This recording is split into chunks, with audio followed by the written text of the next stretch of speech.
Google released this blog post where they said experiment with Gemini 2.0 Flash. And this is where they talk about, of course, the native image generation. And honestly, I've seen research papers about this kind of stuff before, but this was the first time that I've seen the real use cases and a model actually do it really effectively. So let me actually show you guys why this is so crazy. So one of the things that we actually have is consistent characters being solved. One of the demos that they showed us was that Gemini 2.0 Flash can essentially tell a story and illustrate it with pictures. In this example, of course, you can see that there is a goat there, and then you can essentially change the goat to be doing different things. Of course, there were different models in which you could do this, but the really, really impressive thing is that with Gemini 2.0 Flash, the accuracy that these models have is truly, truly impressive. Like, this is the exact same animal. And you might be thinking, okay, it can make images that are just slightly good in a story way, but trust me, I will show you guys exactly what I mean. So one of the things I wanted to try was I wanted to try and see just how good this model app was editing images. So I put create a pic of Deadpool with a white background. I wanted a white background so that I could potentially, avoid any kind of mistakes that the AI image model might create. But you can see right here, it generated a very simple image of Deadpool. Then I said, make him fold his hands. And you can see it immediately managed to make Deadpool fold his hands, and it maintains absolutely everything. So if I flip back, you can see that it's the exact same picture. And the crazy thing about this is that it doesn't regenerate the entire picture. It only regenerates the entire parts that it needs to, while leaving the rest of the image to be completely perfect. Now you can see right here, I said, now make him stand on one leg. And you can see once again, we have Deadpool and his leg is completely changed to standing on one leg. I can probably, already think of a million different ways to use this, but there are still so many more use cases. So you're going to want to continue watching. Then I said, okay, make him wear a suit. And you can see, of course, it managed to immediately put a suit on him in this amount of detail. And this is something that I personally think is super, super useful because it shows us how things may change once AI editing gets here. The AI was able to do this in around 5 seconds every single time, and it managed to actually maintain character consistency. And going back to the first one, when I talk about character consistency here, I'm not sure what kind of character consistency they're using because it doesn't just regenerate the same character with the same description. I really can't tell any differences between the character I create and the second image. So I'm not sure how it does it, but it has a really accurate image generation tool that I'm pretty sure a lot of people will be using, especially since the API is out now. And now this is where we talk about the incredible world model of Gemini. So you can see right here, we talk about, give it a recipe for a chocolate chip cookie and please include images for each step. Now this is crazy because it understands exactly what part of the image should look like. And then it manages to generate exactly the next image after. So you can see right here, the eggs are being added. And then what happens is to whisk the ingredients together, you can see exactly what that looks like. And then you can then see what the 5th step looks like and the 6th step. And it all looks just incredibly perfect. So this is going to be something that is absolutely insane for a variety of different use cases. And you can see right here that everything looks pretty much perfect. I'm not sure Photoshop could do a better job than this. Maybe someone is out there with better Photoshop skills than me, but just having it be able to edit an image and, for example, generate a recipe, and you can see all the different stages of exactly what that's supposed to look like. I think that is something that is really, really fascinating. So the world model of this system is really, really good because it can understand the next states of certain things. I mean, let's say, for example, you decided to take a picture of your, baking tray or your, bowl, and you're like, okay, what is it supposed to look like next? And then it's able to show you exactly what your bowl is supposed to look like next if you're actually completing the steps right. And I think that is something that is really, really interesting because it's going to open up the use case for a variety of different things. And of course, like I said before, this is something that isn't behind some kind of paywall or some long-winded software. This is something that you can use and it is incredibly fast. Now, the crazy thing here is that there was one Twitter user that was able to do something that I think is one of the most creative things ever. And essentially, they created a game with an AI model. So what you can see they had here was they managed to make a hero character in the style of Ghibli. I'm not actually sure what that is, but you can see right here that they generated the character. Then you can see it says, put this character in game. The image needs to be like a typical screenshot of the gameplay and the game style like Genshin Impact. Then you can see it generated this screenshot on the bottom right here. An incredibly realistic screenshot of the game. And honestly, I cannot believe that this is coming out of an AI model because it looks like a screenshot from a mobile phone.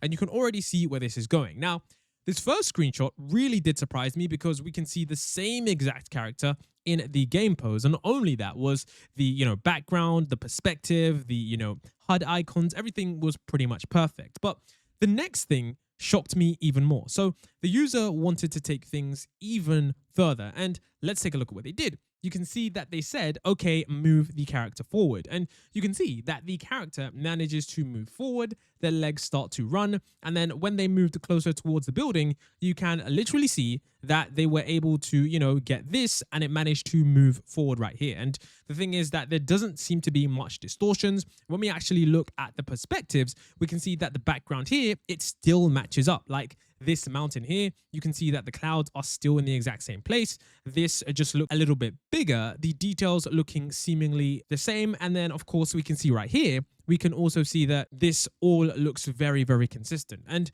this is something that is super, super impressive because I never thought that we would get to this level of controllability and this granular level of detail to be able to control that simply with text prompts such early on. And then you can see he decided to take it even a step further and said, okay, get even closer to the wall. And then you can see that he said, climb that wall. And we could see that the character managed to actually climb that wall. So this was something that, of course, I didn't expect people to try. But when you have software out there, there's going to be a million different ways that people do try to use it. So this is something for me that I found to be completely out of this world in terms of using it. And when we think about AI generated video games, imagine an AI that literally just is generating these frames and is doing some kind of diffusion generation in between those kind of frames. Just imagine how crazy that is going to be with this kind of consistency. I can already see that AI generated games might be a big thing in the future. Now, another good thing that this model does have is really, really impressive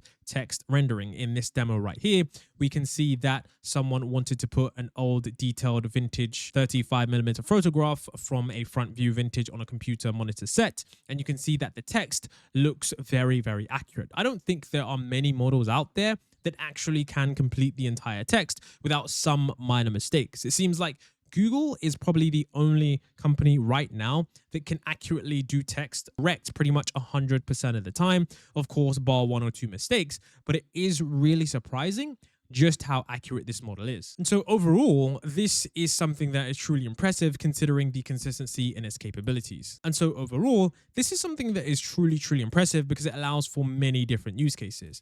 Now, in addition, with text rendering, we can also see generate an image of a classroom with the teacher writing the following words on the blackboard with yellow chalk. We got Gemini Flash native image output before GPT-4o, and this was something that is kind of throwing shade to OpenAI. I don't remember who tweeted this, but I will have links to everything in the description.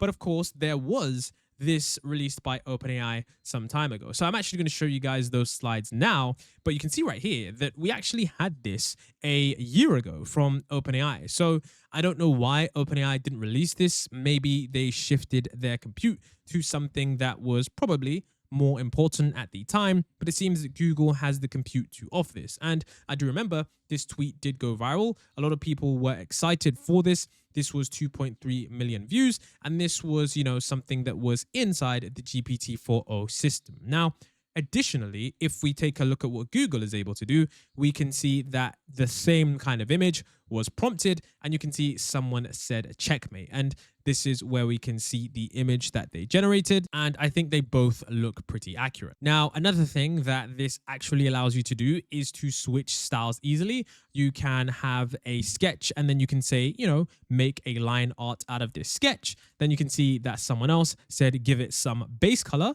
which was really cool. And then it said, add some soft shading. The source of low light is on the left upper corner. And you can see it managed to do that in a really, really accurate way. So this overall, I think is just so impressive because you can get really, really creative with this. Like for example, after, that you can add some background, some indoors, and then they managed to make it monochrome, grayscaled, for some kind of illustration. I mean, think about the use cases here for those of you who are creative. I think there are going to be tons and tons and tons of different use cases where you can use these to do many different things. And of course, I will say there are some meme capabilities here, because you can see right now that we had this image and someone said make them look more relaxed and happy and have them holding an ice cream and don't change anything else. And you can see that it immediately just used the exact same art style and put two pieces of ice cream in their hands. And honestly, if you were to tell me if this image is changed or not, I wouldn't have been able to guess that. Now, there have actually been more and more examples that you can see right now that have been really, really impressive.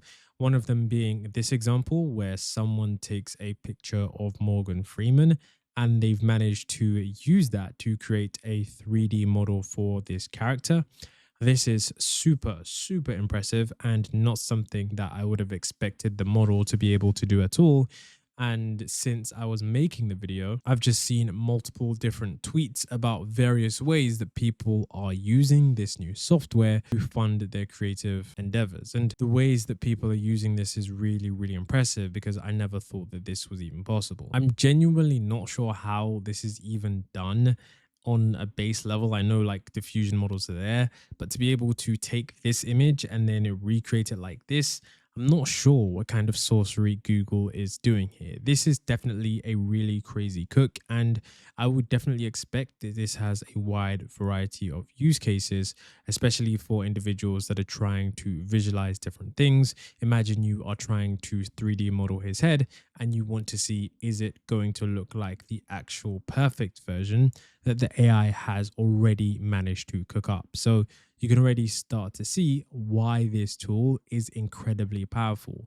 Remember, this was done in around 4 to 5 seconds versus someone using a tool like ZBrush or any other creative software in order to 3D model, and it taking hours on end. Now, another example of someone using this for a creative endeavor was this tweet right here.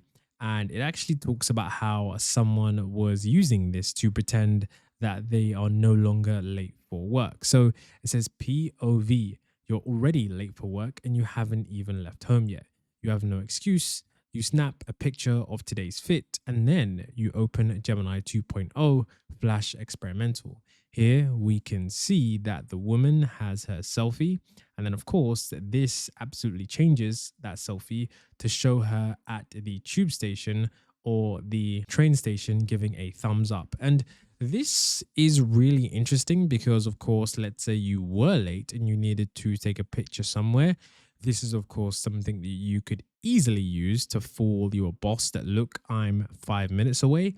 But at the same time, it does make me wonder, are we moving to an area where these images, like, I don't think they're AI generated in the sense that an AI didn't just create it all by itself. It took the initial image data and then merged it with AI to create something hyper realistic. So this is quite powerful, but also at the same time, it's very, very dangerous, because we now have a situation where how do we know what to believe when it's actually blended with someone from reality?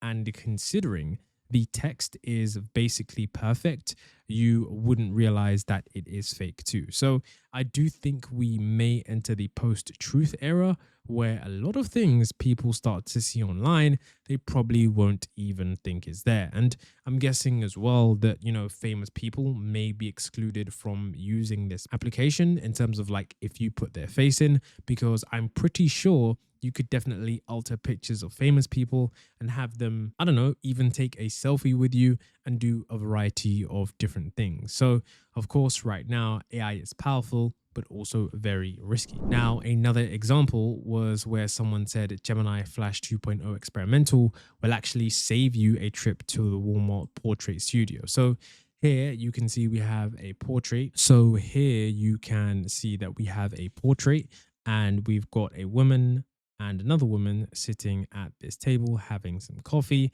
And then you can see it says create a square passport photo of the blonde woman on the right with a neutral face expression on a white background. I'm pretty sure you can see why this is super powerful. Imagine just using one half taken picture of you to immediately get some kind of picture that you could use for passport verification.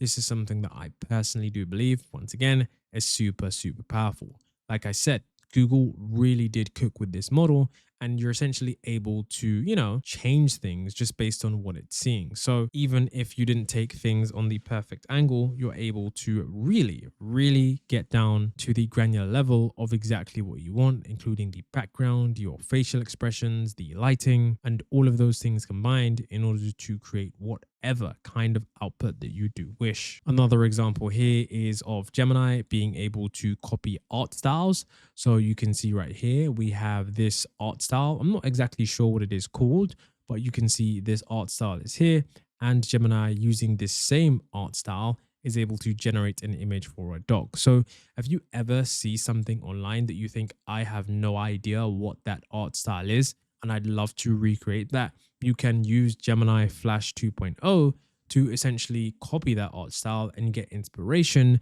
and create images for yourself in any way or shape that you do want. This is something that is truly powerful because a lot of times we don't know the names of things. I see certain brands have certain color schemes and certain color palettes and certain assets that they use in a way that I haven't seen before. And I'm just thinking, how on earth did they manage to do that? And how do I even begin to use that art style? So this is, of course, good for people that want to copy art styles, but maybe not for those of you who want to preserve your own. Other way, overall, I do find this to be an incredibly powerful tool. Another one that you can see here is that this also allows for instant colorization of images. Perhaps if you have an old image of something, you could maybe use this to colorize it.